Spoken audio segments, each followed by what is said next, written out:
السلام علیکم ورحمۃ اللہ وبرکاتہ۔ اما بعد فاعوذ باللہ من الشیطان الرجیم، بسم اللہ الرحمن الرحیم۔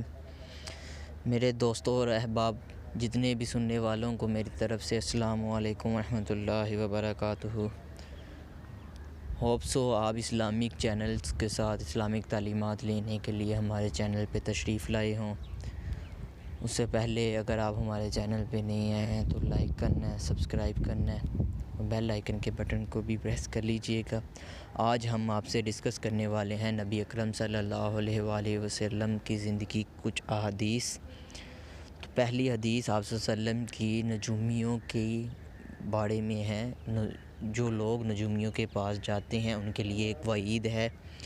تو آپ صلی اللہ علیہ وسلم نے فرمایا کہ اگر کوئی شخص نجومی کے پاس کوئی بھی سوال لے کر گیا، کوئی بھی سوال، یہ نہیں کہ اس سے پوچھ رہا ہو کہ کیا لکھا ہے قسمت میں، کیا ہے، یا ان سے کوئی علم لینے کے لیے، کچھ بھی لینے کے لیے، کوئی بھی ایک سوال پوچھنے کے لیے جس چلا گیا ہے، اس شخص کی زندگی کے 40 دن کی اور رات کی نمازیں قبول نہیں ہوگی۔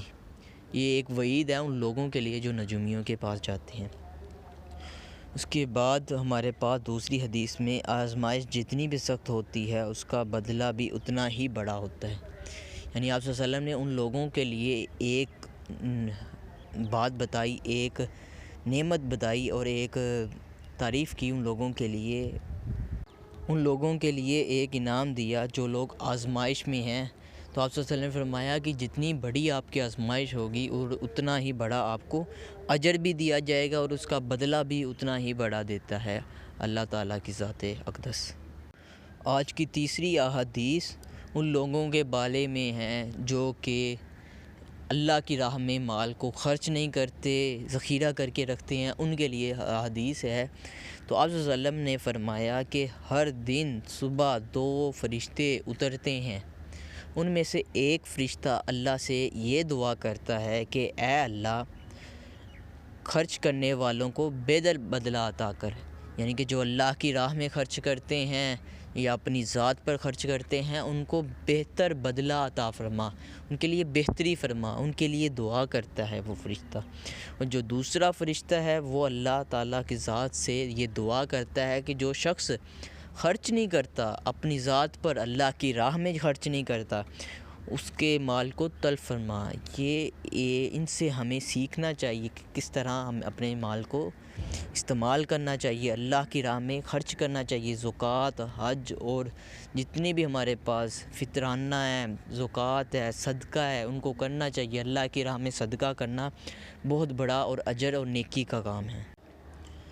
ایک اور واقعہ اور ایک اور احادیث آپ کے ہوش نظر رکھتا ہوں۔ آپ صلی اللہ علیہ وسلم نے ارشاد فرمایا کہ روز قیامت میری امت کو اس طرح بلایا جائے گا، میری امت کا پتہ کیسے چلے گا کہ یہ میری امت ہے؟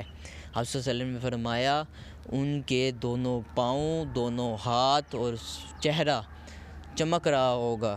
اس کے لیے آپ صلی اللہ علیہ وسلم نے ایک مثال دی 5 کلیانوں والے گھوڑے کی، جس کے چاروں کے چاروں پاؤں اور جو فیس ہے وہ وائٹ ہوتا ہے، ان کو 5 کلیانوں والا گھوڑا کہتے ہیں۔ ان کی مثال دیتے ہوئے فرمایا کہ اس طرح وہ چمک رہے ہوں گے ان کے، وجہ کیا ہے کہ وہ وضو کرتے تھے، اللہ کے لیے نماز ادا کرتے تھے۔